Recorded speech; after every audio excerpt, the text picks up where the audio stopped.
අපේ තරමටම කරන්න බලවත් කුසල්. ඔයාලගේ ජීවිතේ මේ ධර්මයේ ඇහෙන්න කලින් මොන හරි අඩුපාඩු වැරදි පව්කාරකම් වෙලා ඇති නෑ කියන්න බෑ. දැන් ඒවා සිහි කරන්න එපා.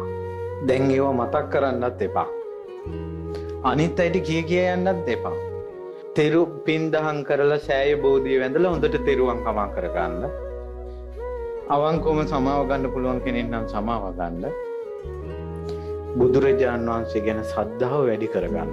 සංසාරේ නැමැති නීච දීන ස්වභාවයට පත් වෙලා ඉඳින්දින් රහතන් වහන්සේ නමක්ගේ ධාතුන් වහන්සේ නමක් දැක්කට පස්සේ සාදු සාදු කිය වඳින්න නැතුව මුම් ෆොටෝ ගහනවානේ මේක.